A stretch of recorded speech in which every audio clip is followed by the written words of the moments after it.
stop buying finished bonsai. If you truly want to master this art, the secret lies in the early development of young material.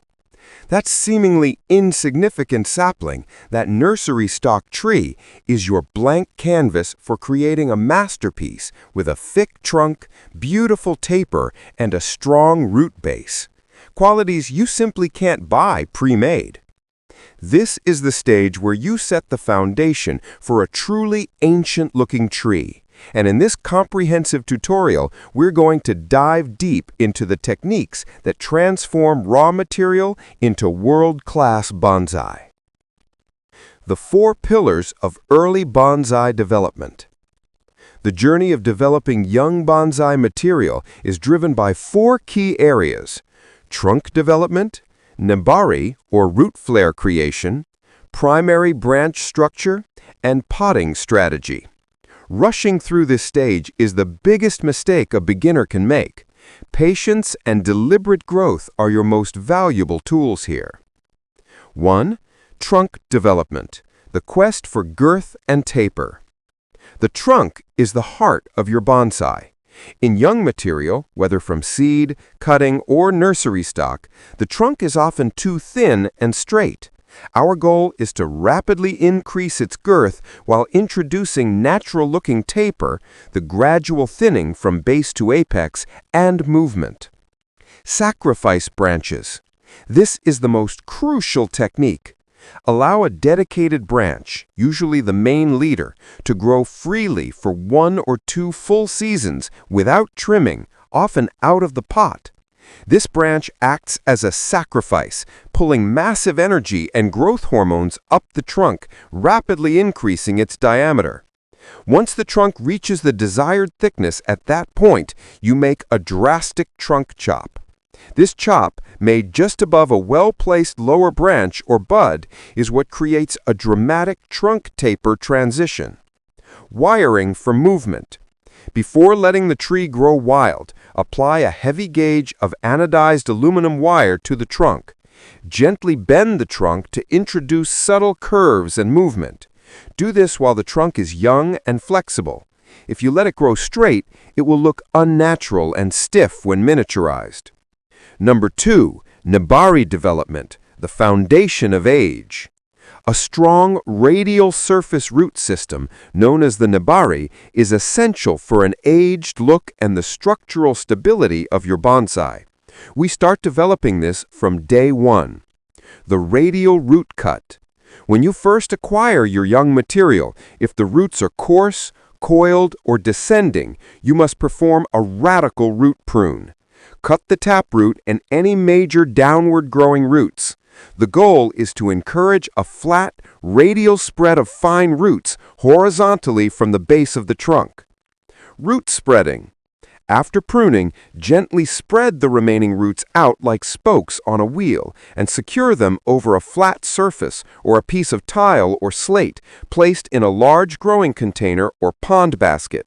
This forces the roots to grow horizontally, creating that classic flare. Soil and container. During this development phase, use large containers like nursery pots or pond baskets with a very coarse, fast-draining soil mix like pumice, lava rock, and akadama.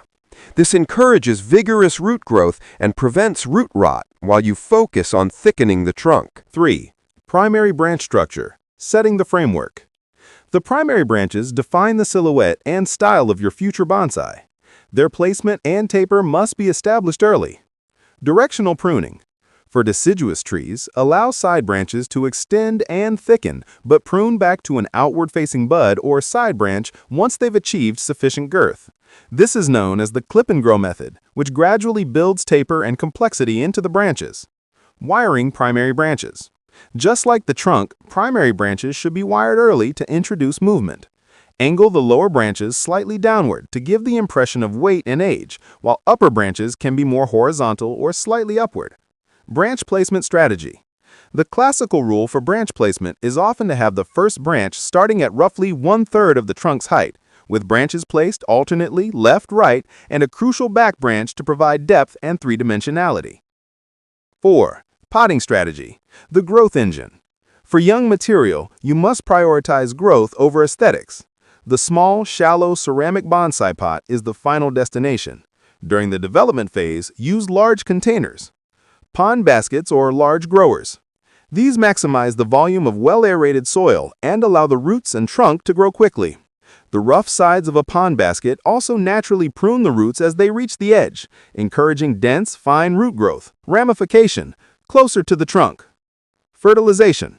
Since you are aiming for explosive growth, liberal fertilization is necessary.